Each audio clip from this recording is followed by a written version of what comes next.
Hello there and welcome back, Cozy Club. We've got a brand new character spotlight for you guys today. Promised you guys last week that once I have unlocked Peter Pan and got my hands on him on Club Conquest, I was going to give you guys the full character spotlight. And on last week's video, we were pretty harsh on the overall Peter Pan characters getting released, especially Peter Pan himself. And now that I've had time to kind of digest it and use him into battle, I've got to say this. If his kit was on, I don't know, another Oceanic like Lilo, I don't think we would be as disappointed. It's the fact that Peter Pan was held to such elite expectations, maybe even the next Oceanic legendary, and then we kind of got what he had. It's like gearing up and you're ready to go see the new Star Wars, and you get there and you've got your movie popcorn, you're ready for it, and then they give you The Last Jedi. It's awesome because it is Star Wars, but it's not great. So overall, in today's video, we're going to break down Peter Pan, his abilities, what I think about him in each of the game modes, and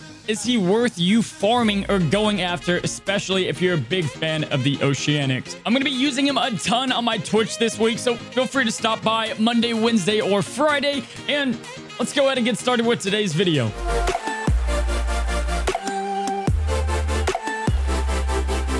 So, the Oceanics are a very interesting faction. They already excel so well at the top level of the game, and they're incredible in a lot of different game modes. Take Club Conquest, they've got a great modifier. In the raids, you've got Moana, King Triton kind of leading the spear there, so they're going to be very solid in the Forbidden Depths. And in PvP, they can hang with the rest of them and punch up against some of the best teams. So then, where does Peter Pan fit into all of this? Well, first of all, he offers great crowd control and CC abilities that, well, the Oceanics already have. Crowd control, if you don't know, is locking down your enemies with stuns, charms, intimidates, really controlling the battlefield through not letting those characters use or perform with their passives or their abilities. I mean, obviously, we know that Peter Pan is going to excel amazing in Club Conquest, and I can confirm that after using him this Sunday, but is he going to bring enough to the table to warrant you guys wanting to farm him? Let's go ahead and break down his kits, his stats, and we'll get to all the game modes and my thoughts on Peter Pan. All right, Cozy Club. So starting out with Peter Pan's stats, he's not going to excel in like a dramatic way in any of his stats, with overall his offense being somewhat in the middle of the pack. Once you get him maxed out, he's around Sean Yu level of offense. Defense isn't going to be anything stellar, and his health is honestly pretty much on the low side. Now, his crit chance and his crit power is through the roof, some of the best in the game, and his speed, he's one of the fastest characters within the game, which is going to really help out with his passive and what he's going to do to open the battlefield. Potency at 20% is okay. His tenacity is pretty high as well. Nice precision and decent evasion.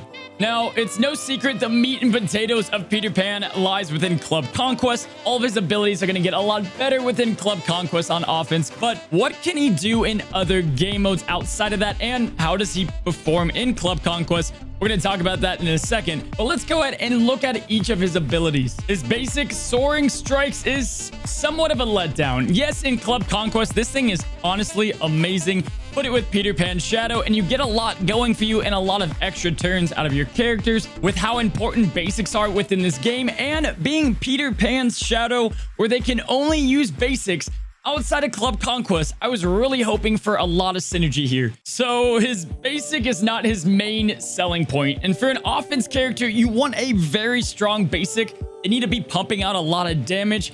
However, Peter Pan is kind of acting like a support with an offense kit. You're going to see that a ton with Mimicry Mischief. He's got the ability to charm opponents up to 2 turns in Club Conquest, 1 turn out of it, and put Intimidate on the opponent. Now, Peter Pan does have some great potency, and he's going to get even more with this ability and more added on through ability upgrades in other Peter Pan teammates. So you can expect to land this charm and Intimidate very often on those characters that can resist him a lot, like Elsa or Beast. His control and his overall support, you're going to see the most with this ability and Mimicry Mischief, and his next ability, Air Acrobatics. Mimicry Mischief, you're going to be using a lot on, let's say, Ursula. You don't want to go ahead and take her down to half health.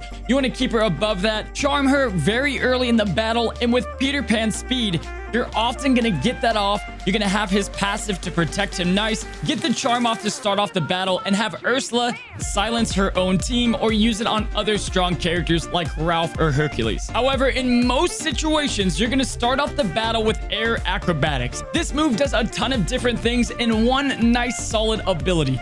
First, it's going to do a great big deal of damage, and you're going to get it off again quickly because of Peter Pan's speed. You're also going to land a stun on the primary opponent like Hercules, Baymax, anyone who's taunting, and you're going to get yourself a nice AoE haste for not 1 but 2 turns on all of your teammates that are Oceanic, which is really going to speed them up. Because as we know with Maui, they are super slow and kind of starting off the battle outside of Moana, and Peter Pan solves just that. So again, with both of his abilities, you've got this one for the charm and the intimidate, and you've got this one with the stun and the AoE haste.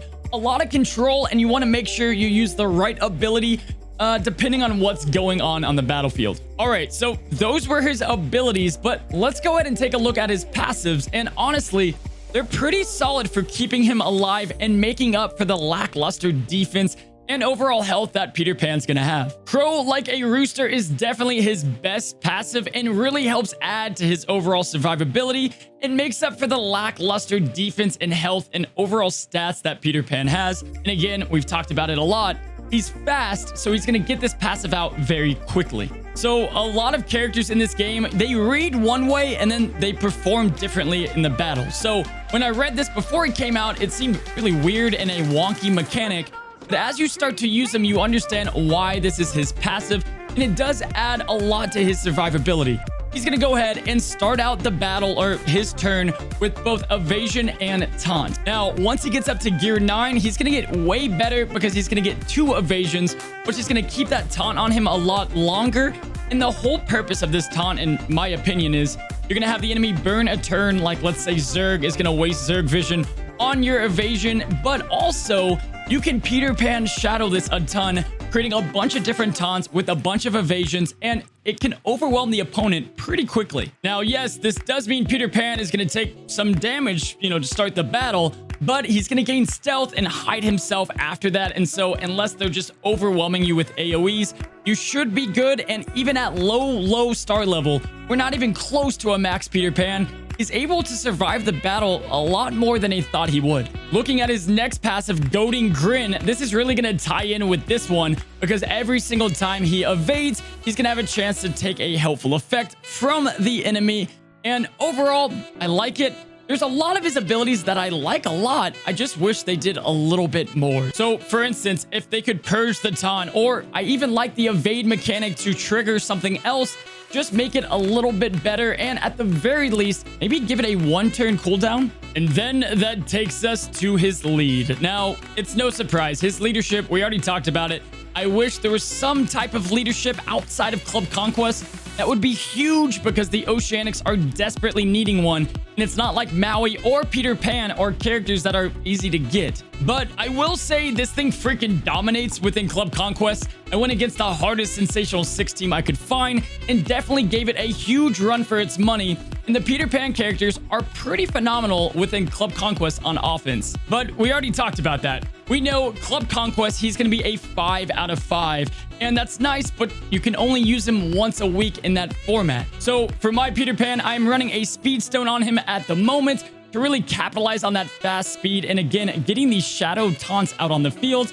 The Oceanics definitely could use that speed. And the one thing I'm really enjoying about Peter Pan is you don't really even have to have a lot of ability upgrades, as the only thing that's going to add to is his overall Club Conquest viability, and just get that damage out on the field with him, get that 50% upgrades. And outside of that, you don't have to focus a ton on using those beta, alpha, and gamma runes on Peter.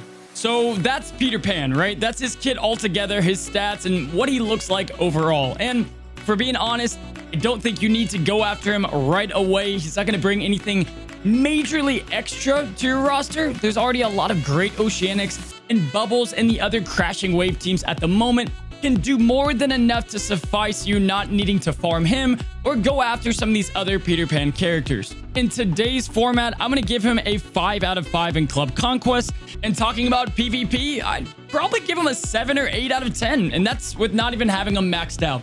he did a lot more for my Oceanics than I once thought, being able to get all that haste and start off very fast with either a stun or a charm. And with Ursula's on the other field, was really able to manipulate and control and bring even more debuffs to a very heavy debuff faction, being the Oceanics. Now, for the raid and the overall tier list, you guys, I think Windy is going to be the winner here. And with Peter Pan, the charm's not going to work. The Intimidate isn't going to work well either. And then you've got a stun with some damage, a little bit of haste, but he's not going to be great within the Forbidden Depths, which is going to lead him to an overall lower average on the overall tier list once we rank him. Now, with all that being said, I am overall happy with Peter Pan, and I like that he's in the game at least. He brings the Oceanics up to at least the next level. Like, there's not going to be a much better replacement than him. Bubbles is a great one to pair with him, or Ursula, obviously. But it's great that he's not absolute trash. And once a week, yes, you will be able to dominate in Club Conquest and take out some Sensational 6 teams and Mythical teams with the Peter Pan crew. I am pretty excited to keep on testing with them, and I will definitely update you guys on what my overall thoughts with them. Again, guys, hopefully you enjoyed this overall video, and if you did, take a moment to like the video. It helps me a lot on this channel. And for more character spotlight videos, go ahead, guys, take just a moment, subscribe to the Cozy Club. It is absolutely free, guys. We've got a lot of videos coming at you and some very specific Windy videos within the raid. She does some amazing numbers that I'm excited to bring to you guys. Hopefully, overall, you enjoyed this video. Thank you guys so much for coming on over to the club, and until next time, stay cozy.